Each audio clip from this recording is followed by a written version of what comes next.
میرا خیال تھا کہ منڈی میں 2-4 روز میں نیا سن آنے والا ہے، اس کو خرید کر لے آؤں گا اور کام شروع کر دوں گا۔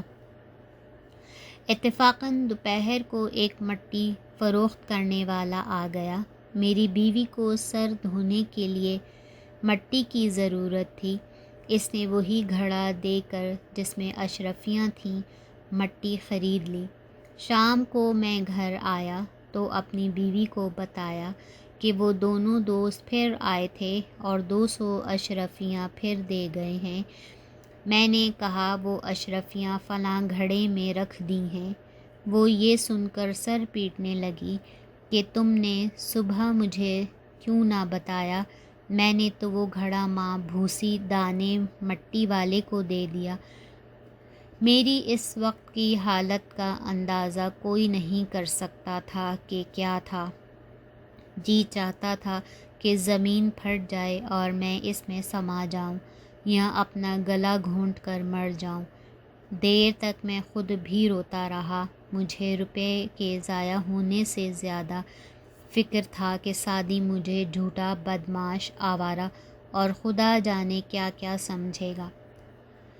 میں نے اس کو کس طرح منہ دکھایا، اس فکر میں گھل گھل کر میں بہت نحیف اور بیمار ہو گیا۔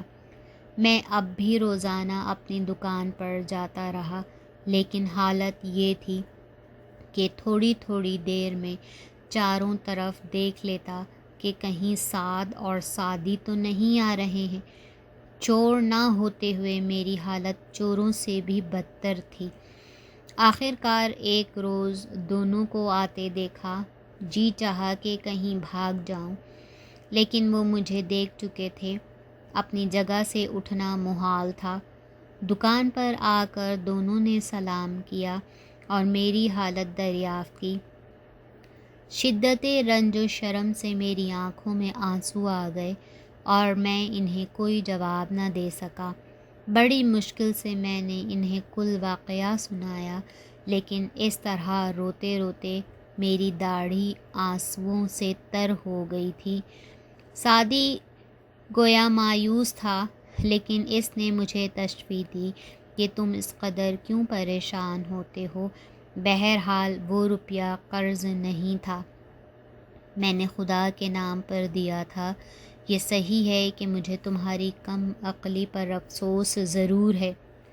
اس کے بعد دونوں دوست رخصت ہونے لگے تو سعد نے جیب سے ایک پیسہ نکال کر مجھے دیا کہ اس کو اپنے پاس رکھو، اگر تمہاری تقدیر میں اچھے دن دیکھنے لکھے ہیں تو کیا عجب ہے کہ اسی پیسے سے حالت بدلنی شروع ہو جائے۔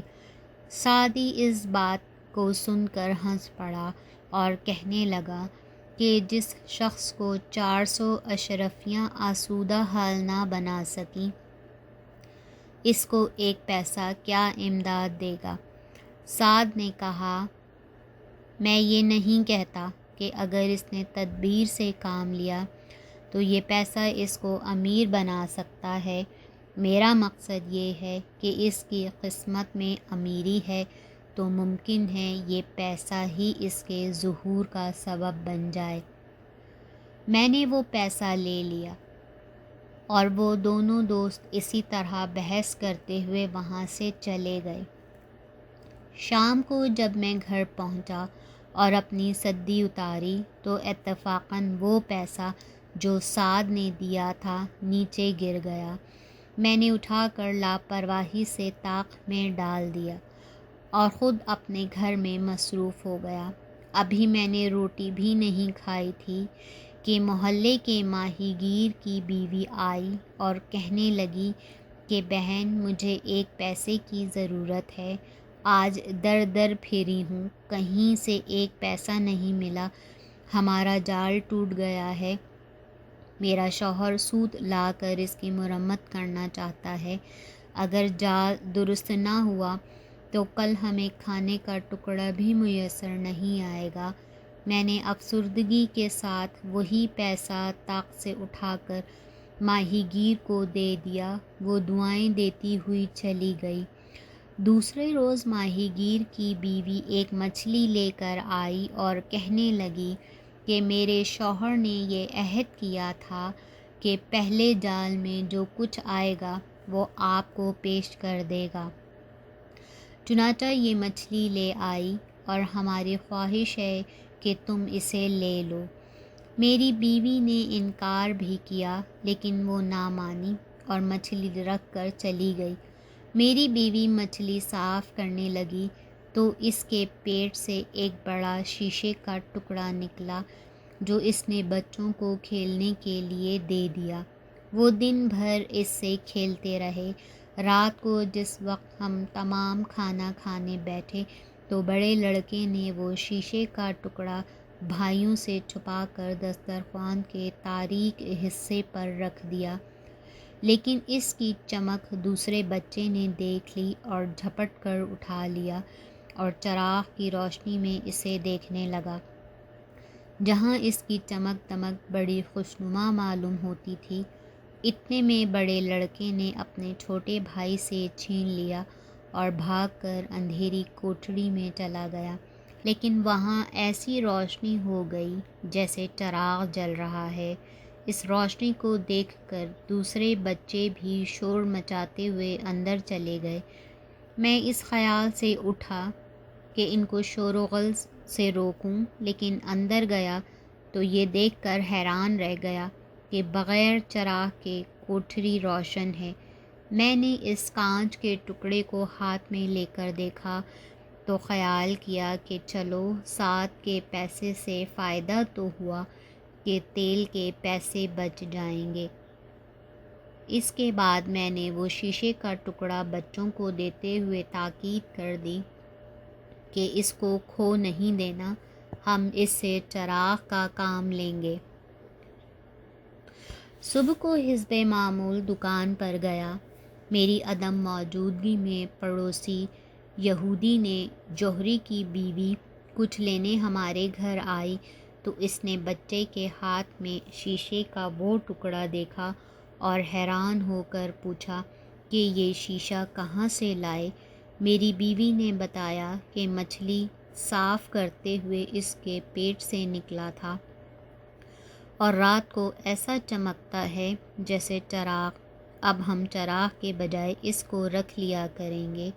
یہودی اس وقت واپس چلی گئی اور اپنے شوہر سے ذکر کیا کہ پڑوسی حسن خیال کے یہاں مچھلی کے پیٹ سے ایسا نادر و نایاب ہیرا نکلا ہے اور وہ اس کی قدر و قیمت سے واقف نہیں ہے۔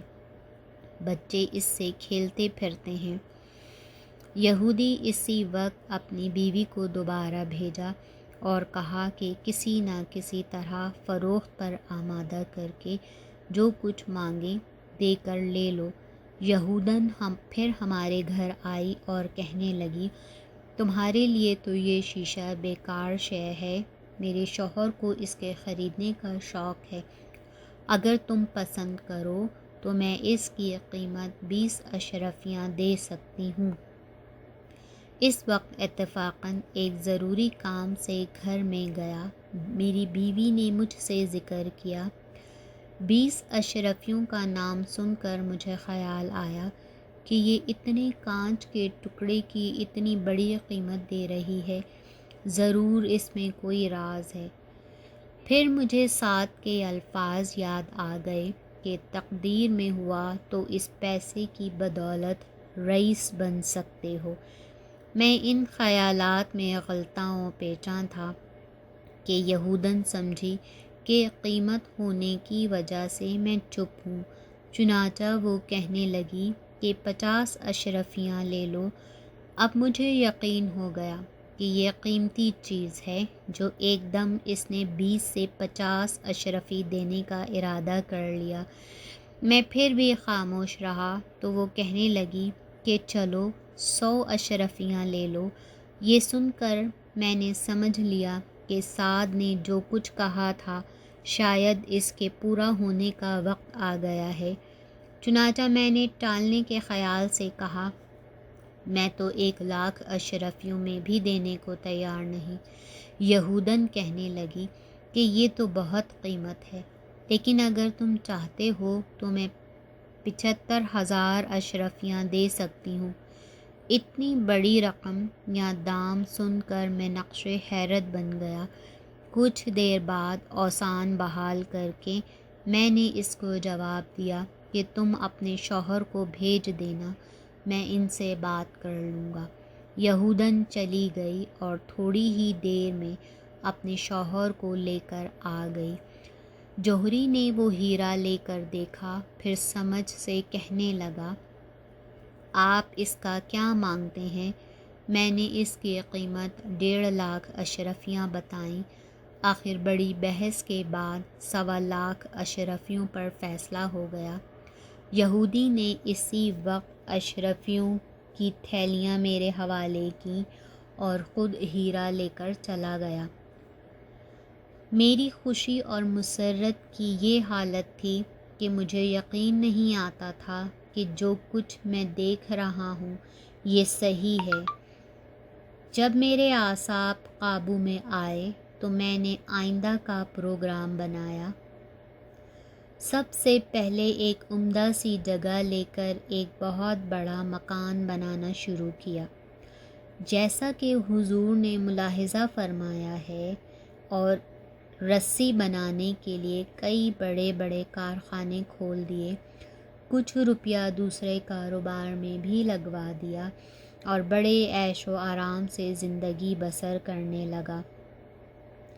اس عرصے میں ان دونوں کو نہیں بھولا تھا، لیکن کچھ تو اپنی مصروفیات، کچھ ان کا پتہ نہ ہونے سے میں ملاقات نہ کر سکا۔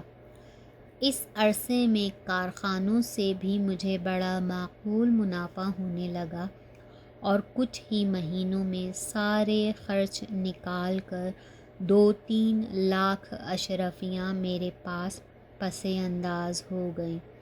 کچھ مدت گزرنے کے بعد وہ دونوں دوست میرا حال دیکھنے آئے اور مجھے دکان پر نہ پا کر آس پاس کے دکانداروں سے دریافت کیا کہ حسن خیال کہاں ہے۔ وہ کہنے لگے، صاحب خدا جانے کہاں سے اس پر دولت پھوٹ پڑی ہے، اب وہ حسن خیال ملک التجاء بغداد بن گیا اور ایک بہت بڑا محل فلاں جگہ تعمیر کرایا ہے۔ وہ دونوں دوست بحث کرتے ہوئے میرے مکان کی طرف روانہ ہوئے۔ سعدی کہتا تھا کہ ثروت عمارت اس نے میری اشرفیوں سے حاصل کی ہے، اور شروع میں اصل حال چھپاتا رہا۔ سعد کہتا تھا، نہیں، یہ سب قسمت کا کرشمہ ہے، اور مجھے یقین ہے کہ یہ میرے پیسے کی بدولت ہی اس کے حالات بدلے ہوں گے۔ جب وہ میرے مکان پر آئے تو ملازم کے ذریعے اطلاع کرائی۔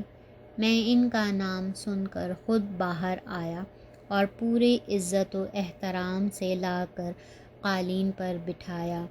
میری آسودہ حالت دیکھ کر وہ دونوں بہت خوش ہوئے اور مجھے مبارکباد دی اور حالات دریافت کیے۔ میں نے انہیں منوعاً سارے حالات سنا دیے۔ دونوں دوستوں میں پھر بحث شروع ہو گئی اور دیر تک باہمی جھگڑتے رہے۔ سعدی کو کسی طرح یقین نہ آتا تھا کہ مچھلی کے پیٹ سے ایسا قیمتی ہیرا نکلا ہوگا۔ آخر میں اس نے خیال سے کہ کسی طرح اس بحث کا خاتمہ ہو، ان کو اپنے باغ میں چلنے کی دعوت دی۔ وہ دونوں راضی ہو گئے اور ہم باغ میں چلے گئے۔ وہاں آ کر میں نے دیکھا کہ ملازم کسی جاہلانہ عقیدت کے زیر اثر ایک بہت بڑے درخت پر سے چیل کا گھونسلہ اتار رہے ہیں۔ ہم ان کی ضعیف الاعتقادی پر گفتگو کرتے ہوئے اس درخت کے نیچے جا کھڑے ہوئے۔ اوپر چڑھے ہوئے آدمی نے گھونسلہ کھینچ کر نیچے پھینکا تو اس میں سے وہی پگڑی نکل آئی جس میں سے سعدی کی دی ہوئی 190 اشرفیاں بندھی ہوئی تھیں۔ میں نے پگڑی کو دیکھتے ہی دوڑ کر اٹھا لیا اور ان سے مخاطب ہو کر کہنے لگا کہ دیکھیے، خدا نے مجھے آپ کے سامنے سرخ رو فرما دیا۔ یہ میری وہ پگڑی ہے جس میں آپ کی دی ہوئی اشرفیاں بندھی تھیں۔ میں نے اس کو کھول کر دکھایا تو پوری 190 اشرفیاں جوں کی توں اس میں موجود تھیں۔ اس کے بعد ہم گفتگو کرتے ہوئے گھر کی طرف لوٹے تو راستے میں گھوڑوں کے لیے استبل میں چلے گئے اور ملازم کہنے لگا کہ حضور آج کام میں دیر ہو گئی ہے اور گھوڑوں کے لیے گھاس نہیں لگی۔ میں نے اس سے کہا کہ ان بے زبانوں کو بھوکا رکھنا ظلم ہے، تم بھوسا یا آٹے کا بورا خرید لاؤ، کم از کم کچھ تو منہ ماریں گے۔ ملازم پڑوس میں بورا تلاش کرنے چلا گیا اور میں اپنے دوستوں کو گھوڑے دکھانے لگا۔ تھوڑی دیر میں ملازم بھوسے کے کئی مٹکے اٹھوا لایا اور کہنے